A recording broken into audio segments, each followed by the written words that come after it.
have got most people in. There's a few still to come, but I think we'll start anyway. This morning we're going to talk hopefully for about 25 minutes-ish, and then we'll take some questions at the end. So, but we'll go on for as long as anybody's interested. But we'll aim to talk for about 25 minutes. If you have any questions, do put them on the chat interface. Just stick them on the chat interface. We'll collect them as we go. If we can answer them as we go, we will do. If not, we'll pick them up at the end, if that's all right.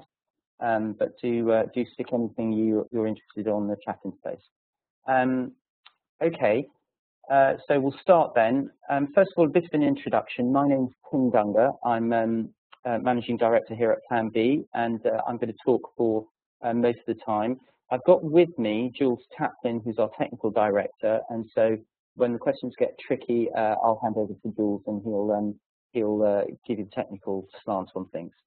Plan B, I'm going to give a bit of an introduction to Plan B. In terms of the rest of the presentation, we're going to spend a little bit of time just on the needs for disaster recovery, because that tends to be often a problem with some businesses, and particularly with convincing people about budgets. And then we'll go on to the core of how we view the best way to handle a disaster, what is the best practice approach to handling an IT disaster, and how technology is helping us in this. And we'll go on obviously to talk about the Plan B service and how we feel that meets these requirements. And we're going to look at a couple of real case studies from the last 12 months that we've handled, and what we've learned out of those. And then, as I say, Q&A at the end, and then we'll close.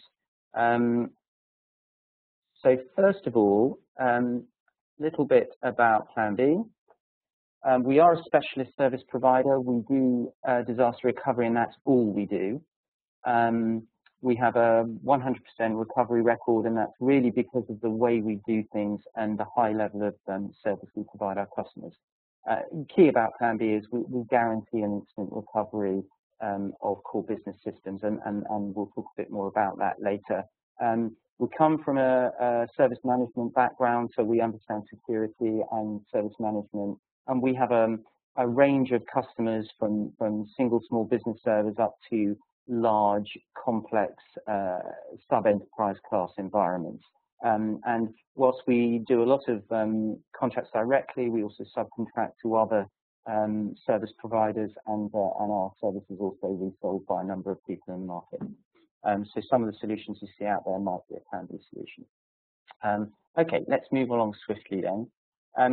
Why have a robust disaster recovery provision? Well, I'm sure this is relatively clear to all of you. Disasters do happen. The photo on the right is one of our customers in April last year. I won't say too much about that because I'm going to go on and talk about them, but obviously they had a building fire.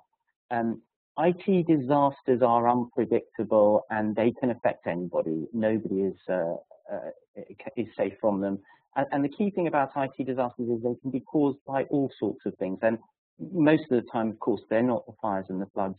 They're more often a succession of unfortunate occurrences which come together to cause a disaster. You know, those are the things which get people more often. The key problem for businesses is that the reliance on IT is so complete these days that any business of any significance will find it can't operate its normal business without its IT systems, and chaos will very quickly come to the business, and it's not just business loss that comes out of that, but large reputational damage can be caused by it, and that can have an even greater knock-on effect at the end of the day. I'm sure you've all heard these sorts of stats at the bottom of the page. 80% of businesses affected by an incident close within 18 months. 90% that lose data from a disaster close within 2 years. I think we can debate the numbers, but the thrust seems to be fairly consistent in all the studies and all the numbers that are bandied around. If you have an IT disaster that you're not well prepared for, the likelihood is that it will significantly affect your business and could well put you out of business. We've certainly had 4 incidents that we've handled in the last year where we're pretty sure the businesses would probably have failed had they not had Plan B service to recover them. Okay, so why do DR plans often fail? I guess a lot of this comes to the root of nobody really wants to pay for DR. It's a grudge purchase at the best of times because it buys nobody anything, usually in an operational mode. And therefore, everybody obviously wants to spend the least amount on it. And money has always traditionally been a problem to people having a decent recovery provision. There's a tendency as a result for people to go for something that isn't adequate for a full recovery, something that gets them closer to the result.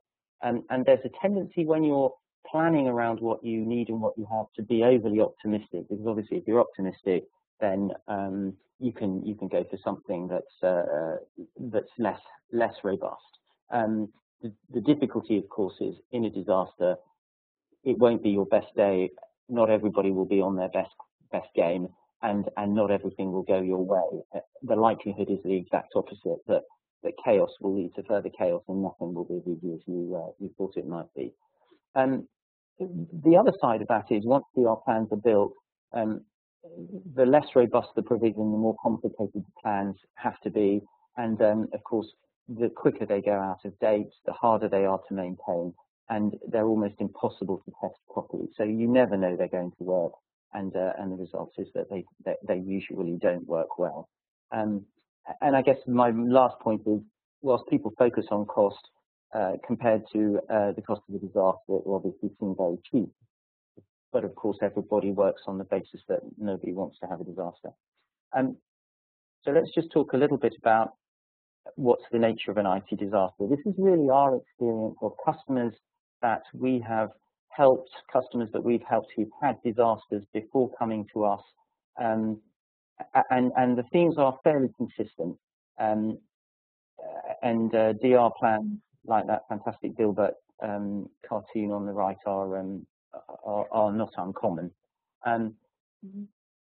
Lots of disasters come from small errors which build up and cause multiple failures rather than one biblical event. The loss of the IT systems, because of people's reliance on them, rapidly affects and paralyzes an entire organization, and that paralysis accelerates. The extent of the problem may be quite hard to assess at the beginning, and if you don't have the information to be able to start handling it quickly, you can get out of control very fast, and the unexpected will happen, obviously. Uncertainty is also a really core element of creating further problems. If you've got good information and you can make strong, decisive moves to counter the situation, then you're much more likely to get out of the problem faster.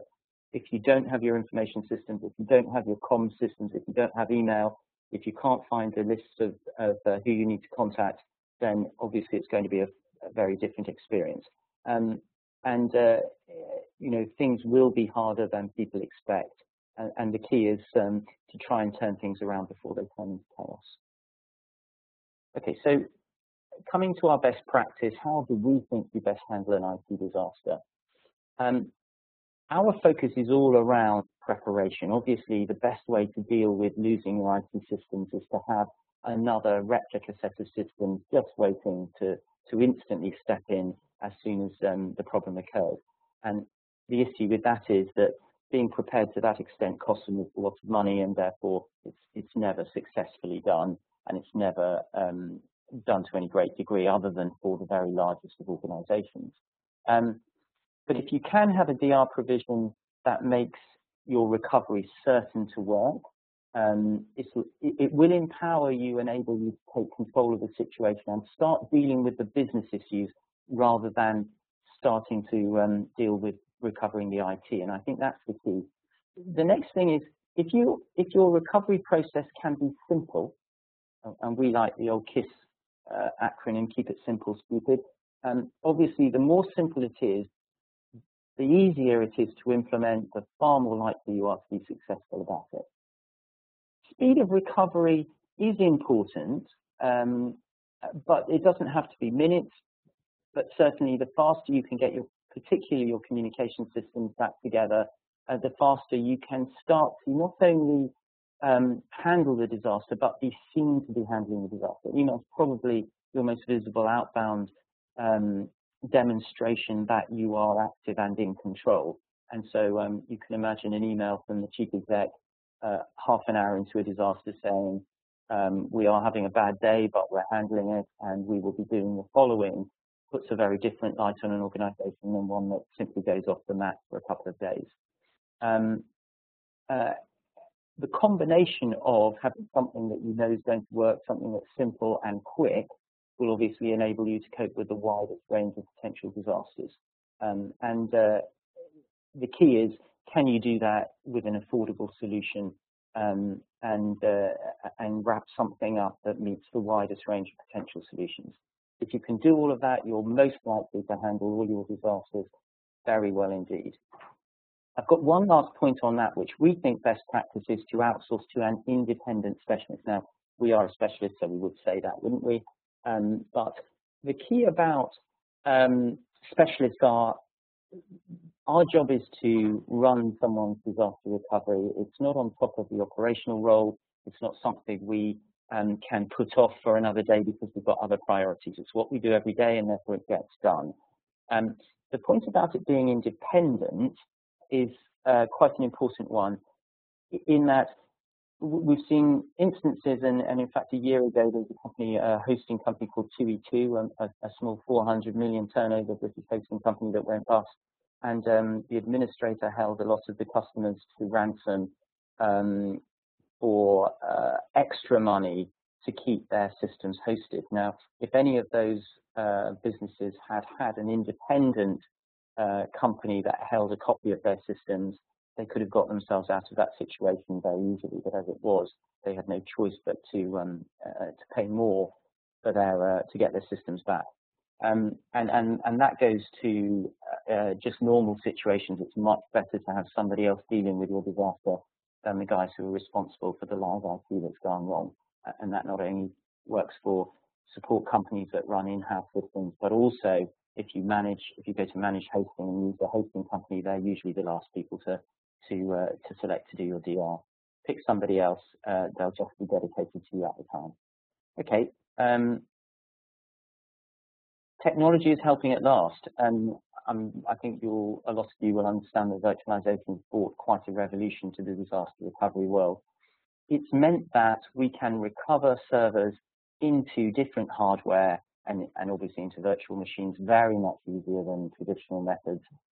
More importantly, it's enabled automation of the process, and it's also allowed very strong syndication of hardware and service costs, and all of that has developed into a much cheaper level of service for DR.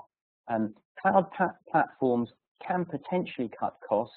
At the moment, we don't believe that public clouds are suitable for high-level DR simply because of the nature of the way they're priced and the way that the security works on them. But we do think that there's a lot about private cloud that's helping, and a lot of that is helping on the cost side as much as the functionality side.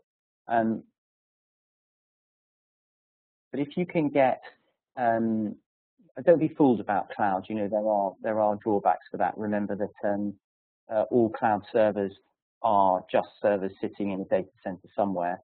Some have fantastic infrastructure and are very resilient. Some are not, and obviously the cheap ones tend to be the ones that are not. Okay, so let's talk about what we're really after. We're after a service that does all those things we've talked about, gives you the preparation you need, so provides you with a solution that's definitely going to work, is ready to go with no involvement, and will be simple and will be cheap and affordable. At Plan B, we think we've got such a solution. We use virtualization technology, a large amount of our own automation technology to deliver an affordable system that's certain to work and is simple to invoke and simple to run. and we believe therefore meets all the criteria for delivering a fantastic service at an affordable price. And the price element is obviously really important.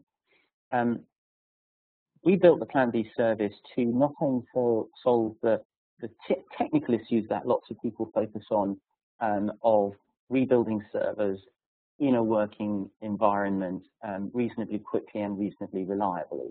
And virtualization has gone a long way to help that, and also a lot of the replication products can do that. We also wanted to reduce all the associated issues that come with an IT disaster by making that process fast, simple, and really trivial for the customer. And our fundamental approach has been do everything you can in advance, make the technology handle all of the recovery, but do the recovery in advance. We call that pre-recovery, and I'll talk a bit more about that in a minute. But because we've got a way of building servers in advance and making sure they work, we think we can deliver that certain simple service. And because we're using virtualization syndicated platform, we can do it at a much lower cost. Ultimately, we think it's a much more successful approach, and it gives you a much greater degree of protection, which is obviously what everybody's aiming at. Okay, so I'm going to talk a little bit more about the Plan B service and the process we go through to deliver that dependable, simple recovery. I'm specifically going to talk briefly about the process. I won't go into loads of detail about it. We can do that offline if you're interested, but give you an idea of how we actually create that. So the Plan B service aims to give a very fast recovery of critical IT systems in a working infrastructure, and I really stress that. So what we're aiming at is not servers that boot, but servers that are available in a working environment for users to log on and use. Our recovery time objective is minutes, so it's a very fast availability of working systems. The recovery point is typically once a day, so less than 24 hours. We take a once a day copy of servers, so it's less than 24 hours. We can take that down to 15 minutes with an online backup service running alongside it. Recovery is complete in every way, and we provide working systems in a working network with firewalls set up. We can even switch DNS automatically if customers want that. And the key is that we believe a recovery is to the point where users can start doing work, not where IT guys can start then reconfiguring systems.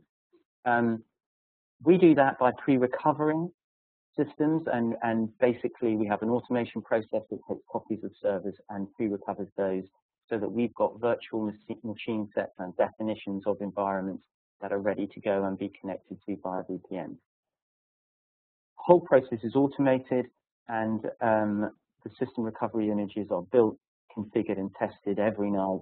And as a result, because we test everything every night, we know they're going to work, and we can therefore guarantee our recoveries not only to work, but to be available within a specific number of minutes. And we go to some quite long lengths to be able to guarantee that. And like all SLAs, the brilliance about this guarantee is that we do put quite a big money back guarantee behind it, but the point is we're never going to have to pay you your money back because we're never going to let you down.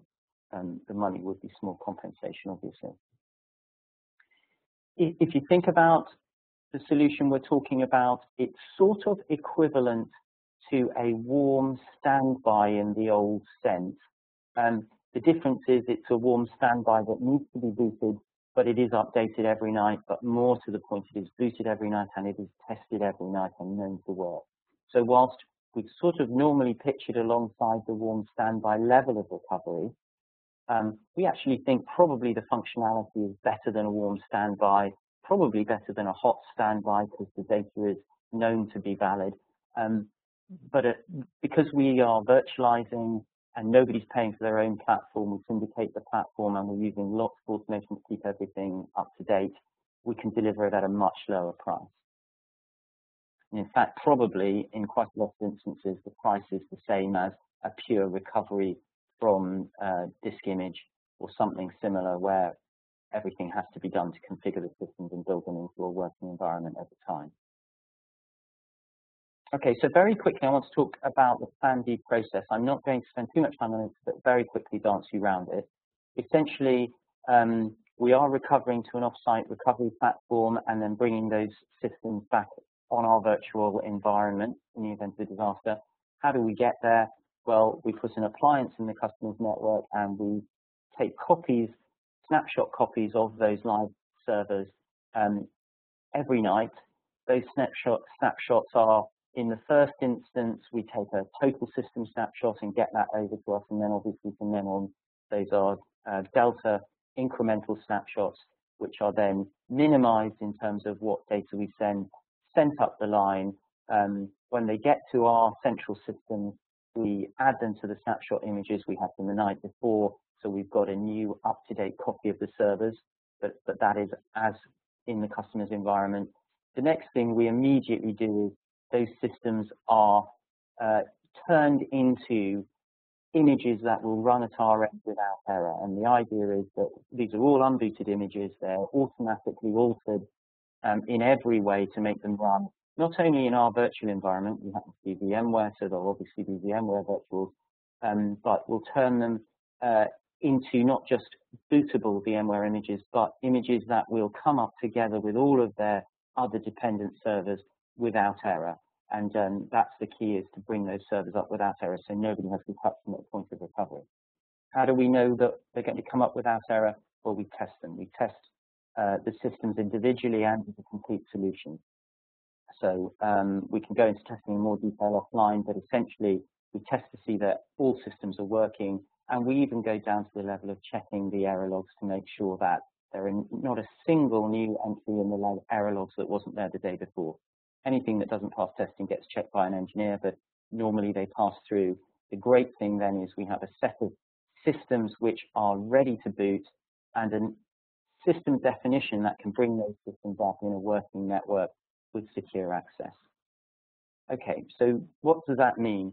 That means the key service is a daily snapshot, and then we recreate systems in the environment completely on our offsite environment. We automate that and repeat that process every single night, and we test the solution to make sure it's working. And as a result, we can guarantee the recoveries. That a little image in the top right-hand corner is a typical image of one of our customers' set of systems with all the dependencies mapped, and our service will understand all of that and be recreating all of that. Okay, so what does that mean to the customer in a disaster? It means it's very easy. Invoking the service, all you have to do is call us. The customer has to call us. We go through a short security process to make sure that the customer is who they say they are, and then we simply start the recovery system with one press on our system console. There's no dependency on engineers to restart the server environment. Secure connectivity will be brought up automatically. It can either be pre-provisioned IPsec VPNs, certainly it'll be SSL VPNs for flexibility, but it means that you can start connecting to the service from anywhere, any internet connection. Smartphones will start working, Blackberries will start working, and you can access that the recovery systems within minutes. We make no rules on whether you invoke for any particular system situation, and you can stay on our platform for as long as you like. We've got, for instance, I'll talk about one customer in a minute that's been on our platform for over 9 months. And after the event, we will help you migrate back to your new live systems and work with either your staff or your support staff to get you back to a live environment. Okay, just a quick word about security. We hold unencrypted data because we have to be able to boot systems, so security is absolutely vital. I won't go into the detail. We are ISO 27001, and we're accredited by British standards, and we're audited annually by them. So you can trust us.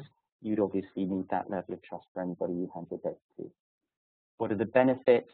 Obviously minimum downtime, but really minimum business disruption. Simplicity of setup, so you can get covered very quickly. On an ongoing basis, it really requires virtually nothing from the customer unless there's some issues with the live servers that need resolving. And that simplicity maps through to an awful lot of things. It makes it easy to invoke, but also it makes it easy to plan, and it makes it very cost effective. We can give you guaranteed recoveries within minutes and make the whole process of going into a disaster very simple. And you can basically go a long way to averting a business disaster by dealing with the IT disaster. It puts you back in control quickly and lets you handle a disaster rather than being subject to it. And not only does it protect you from business loss and operational loss, but also that critical thing, reputational damage. We've got one customer that handled their disaster so well last year that actually they went up in their estimation in terms of their customers. Okay, how are we pricing? We price according to what you need. We have a per server per month type price with a setup fee. Again, I'm not going to go into that in any detail. If you'd like to know more, we can talk more about it. But on average, probably fees for us are somewhere in the region of £100 to £150 per server per month. But that depends on complexity. Some are less, some are more. So I now want to just talk about a couple of situations we've had recently, and then I've probably talked long enough, and I'll throw it open to questions. I don't think we've had any questions from anybody yet, so if you do have any, you might like to start putting them down. So first customer was a classic. This is just before Christmas, financial services customer, and they had what they thought initially was a disk failure in their SAN, and they wanted to recover some data using our on-site appliance. They also had a bit of an issue with their backup, so that's why they turned to us for the data. That rapidly turned into a full SAN failure, and they lost all their systems and all availability of their data over a period of about 8 hours. And so what went from a very ordinary IT problem into a real operational disaster. The vendor concerned had a gold standard 4-hour fix maintenance contract with the customer, but were unable to fix it in the time. And in fact, I think it took them a couple of days in the end to fix the SAN. Customer called us. They were up on our recovery systems within 30 minutes. This was about 8 servers, and they had their office attacked via VPN instantly. They ended up running on our platform for about 10 days, and the reason was, despite their SAN being recovered within a couple of days, and they could then have done a data update of that and go back to it, the customer simply didn't trust the SAN anymore and refused to put their operational environment back on it. And so what we actually ended up doing for them was we sent them what we call an export server, but we sent them a server configured to run all of their workloads, and they ran on that for about 2 months. They're just about off that, but and in the intervening period, they've been taking some strategic decisions about what to run for their live environment, and they've gone back to SANs, but obviously to a different SAN brand this time. I think the key lessons from that was this was a simple hardware failure that turned into a catastrophe. That is very common. We see quite a few of those in the year. The Plan B service killed that dead, gave them back their working systems instantly, and meant that they could then get their business back on track. The one thing that we were able to do was, because they could fold back to us and there was no pressure to get off our systems, they were able to think strategically about what they did about getting back to their hardware platform, their local hardware platform. And that's really important. You know, if you don't have an instant platform to move to, all your decisions have to be tactical about how fast can you deal with things rather than how should you best deal with them. And the Plan B solution can let you do that. Okay. The second and other situation I want to talk about is that customer who had a fire. This was April last year, fire in the electrical riser of the building. Interestingly, the customer wasn't allowed access for 2 days by the fire brigade. So couldn't even get to see whether their servers were damaged or not for 2 days. They called us quite late at night, and we booted their systems up. We ran about 20 servers for them, core information and communication systems. They were up in 40 minutes. As I say, it was late one evening, and they had 120 staff by first thing the next morning, 200 staff by lunchtime, attached on VPNs, all moved into other offices in their group. They're part of a bigger group, and they eventually ended up getting a Regis office, and we put in secure VPN connections to that Regis office. The core about it was that they were able to have their staff rapidly connected to not only their email, but all their core information systems, so file servers, CRM system. They're an IT company, so ticketing systems were important. And they were able to pretty much return the most obvious bits of their service immediately. A lot of their development servers took longer to come and be fixed because they were running those themselves on a rebuild from backup basis. But from a customer point of view, they saw activity immediately. From their customer's point of view, they saw activity immediately. And this is a customer who, in fact, handled their disaster so well that they got almost positive feedback from their customers in terms of their reputation. And they believe the fire had no impact on their full year results for 2013, which is quite amazing. They were out of their building for 6 months and in fact ran on our service for 9 months. And again, that was because they can, and they were able to take a strategic decision about rebuilding their live systems. And when they looked at their email service particularly, they decided that rather than just fold back to the old email system, they would take the opportunity to get some new hardware in and re-implement a new Exchange environment.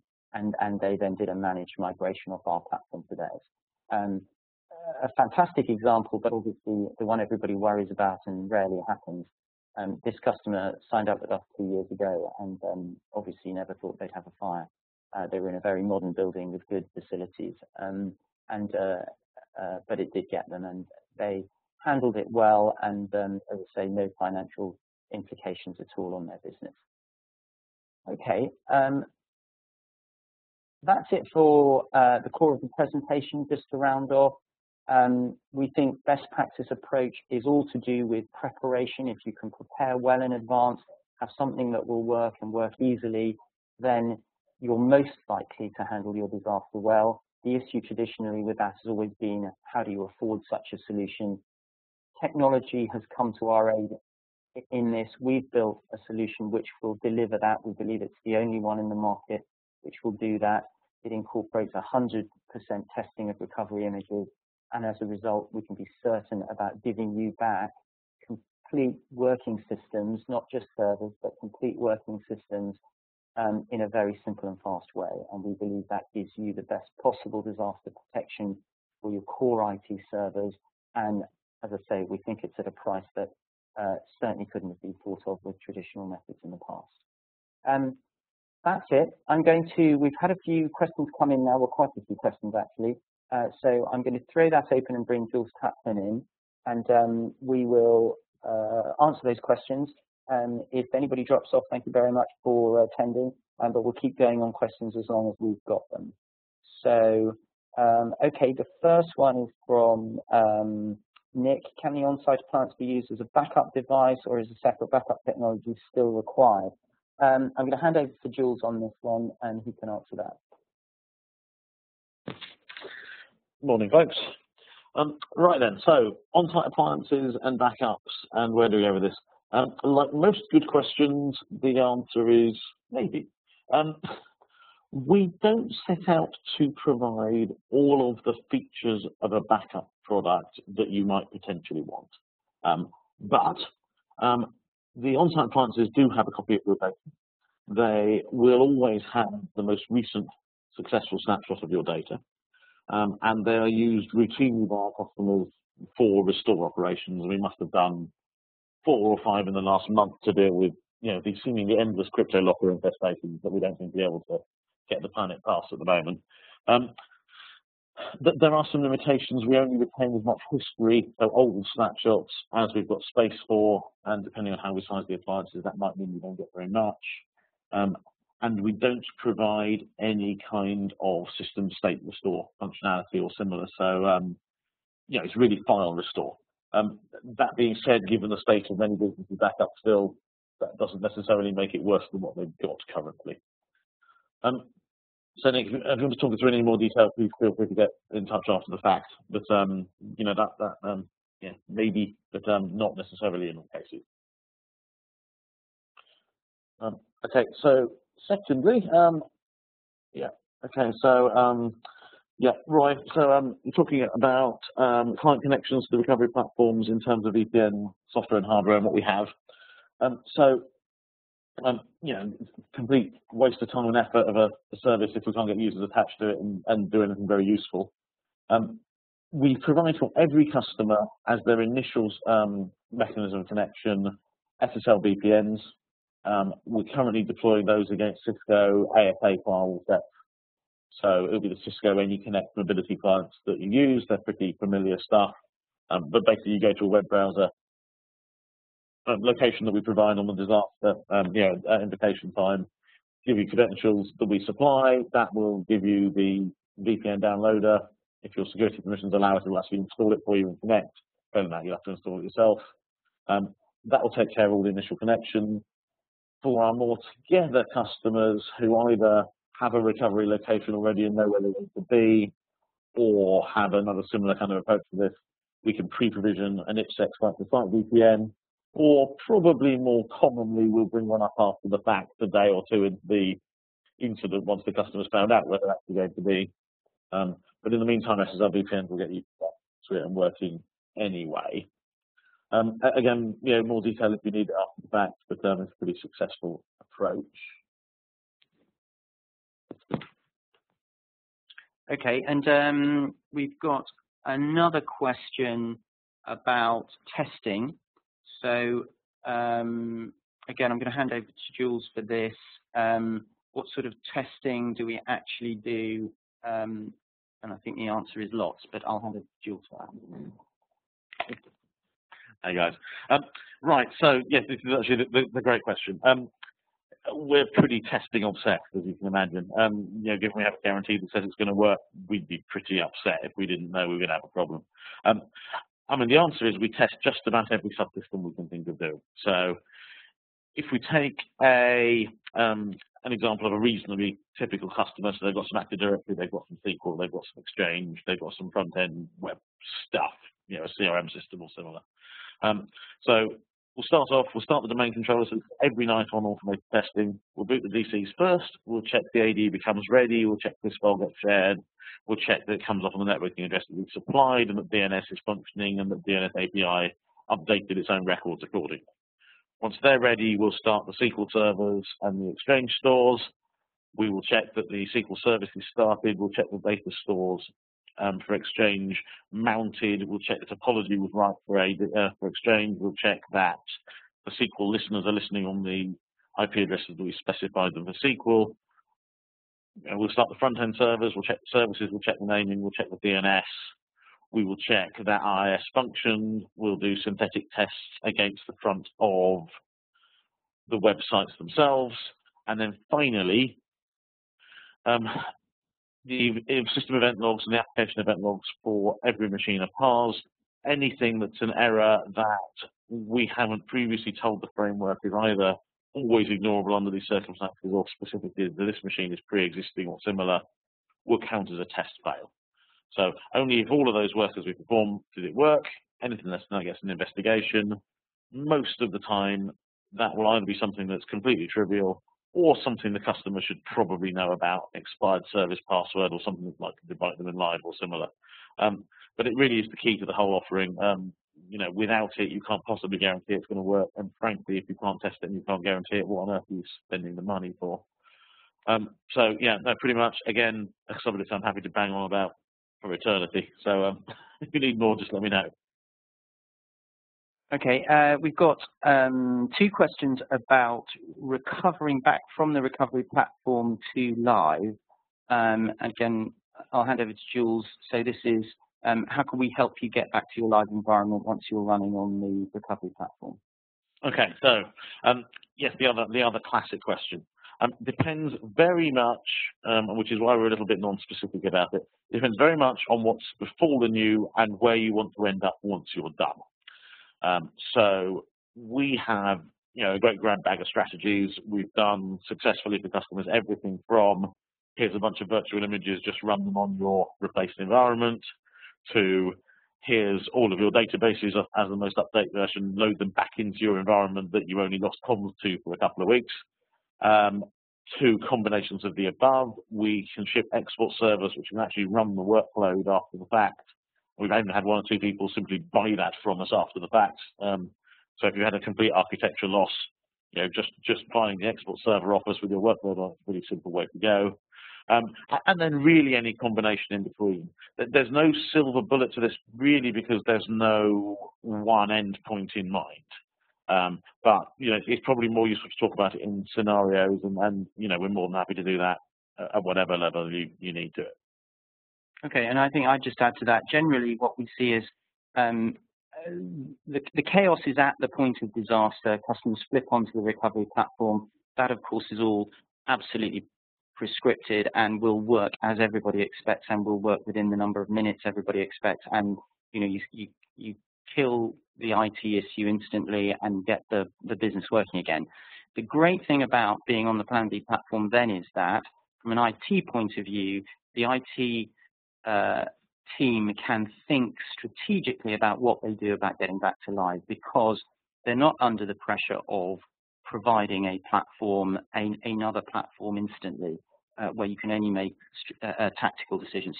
So you can think strategically, and if you think back to our two customers that we've looked at, the disasters they had last year, the one who had the fire, they took over a month before they migrated anything off our platform, and they took up to 9 months to migrate the email system off. And that's just because they were able to sit quietly and think about what they were going to do, and then implement that according to their timescales.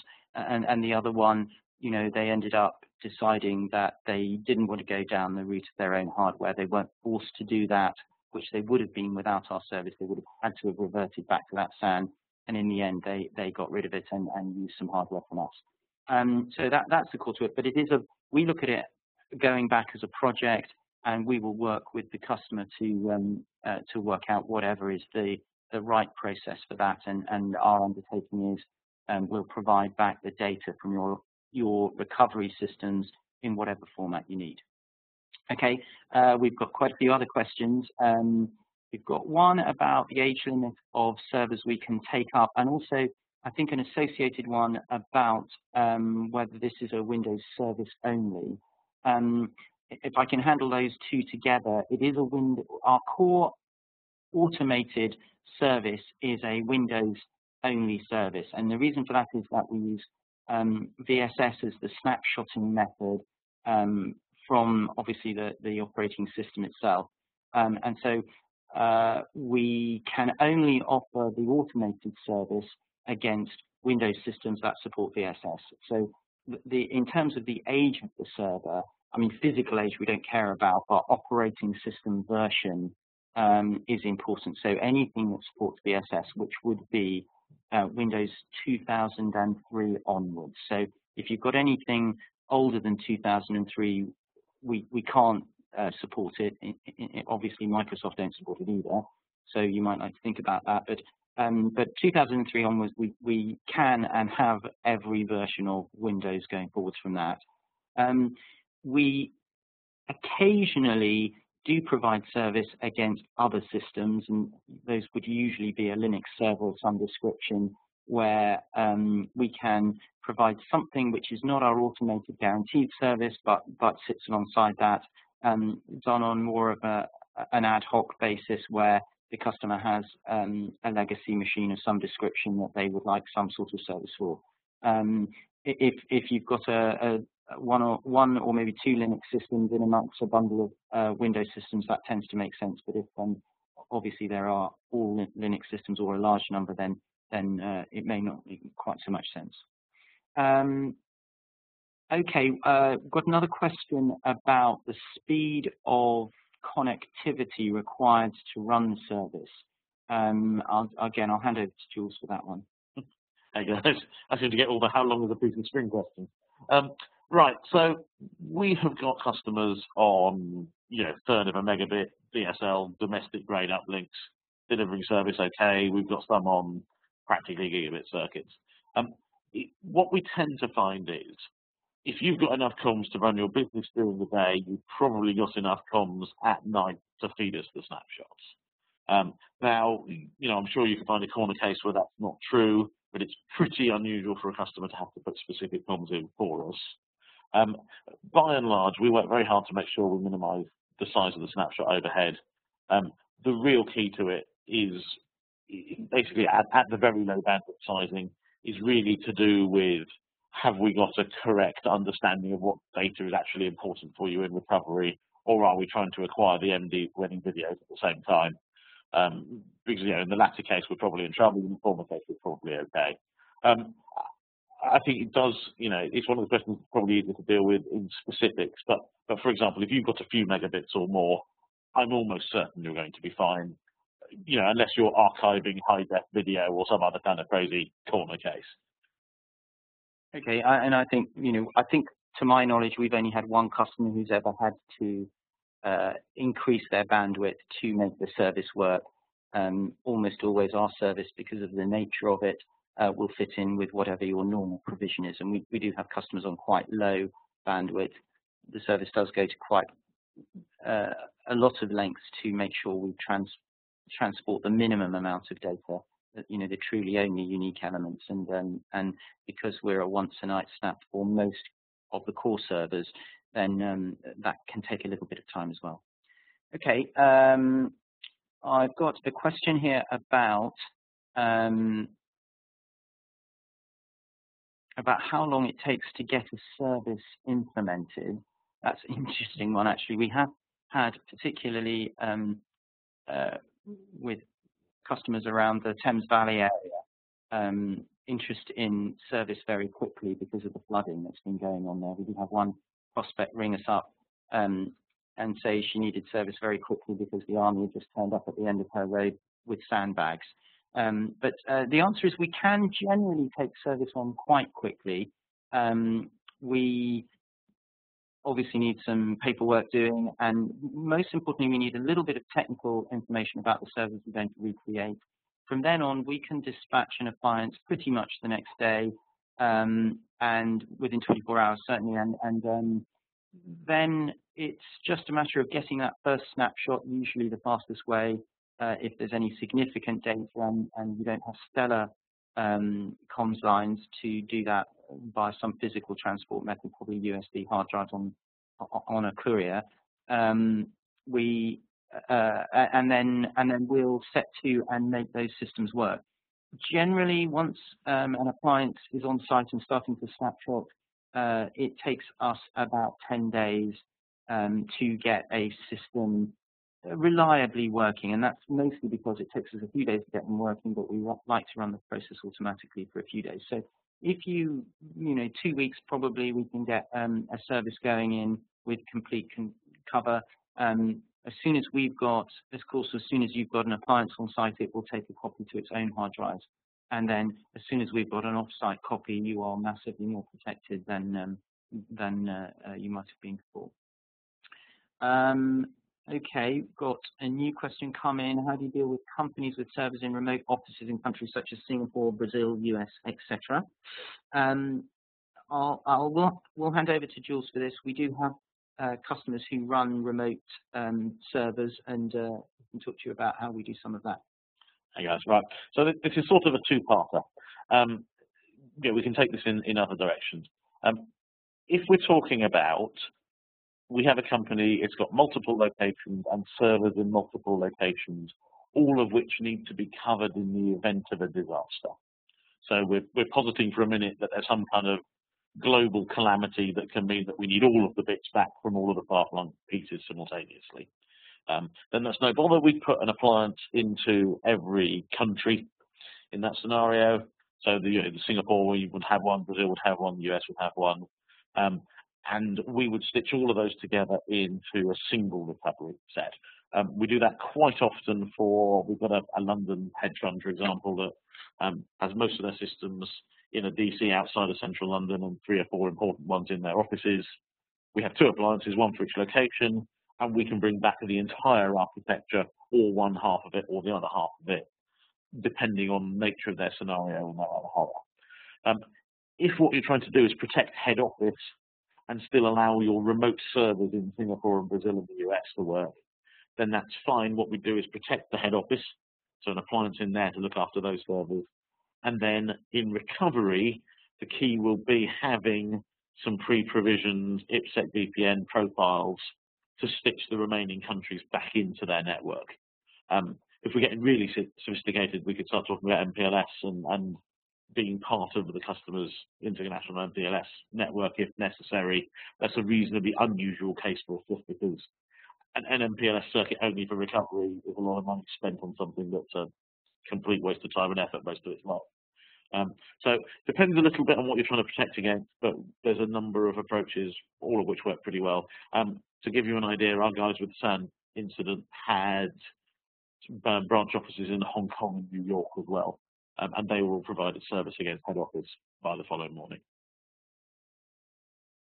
Okay, I think we've been going on for quite a long time now, 50 minutes, so thank you all for your interest.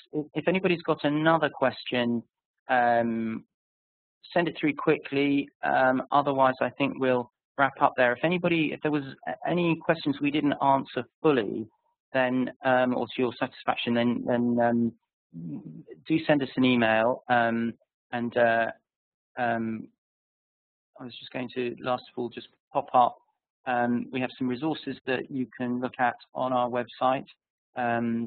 We've got a best practices document, guide to cost versus performance, and other things. There is also a DR plan template which can help you think about the documentation you might do around. I mean, it's particularly built for our disaster recovery solution, but it wouldn't take a genius to repurpose it. So, but it's good for thinking about some of the things you need to do around the DR service itself. And if you would like to know how we might solve your particular problem, get in contact with us. We can produce cost quotes quite quickly and easily. We just need to know a little bit about your environment. And ultimately, if you do like the idea of Plan B, we're happy to demonstrate systems working before you're committed, and show them working in your environment with your data.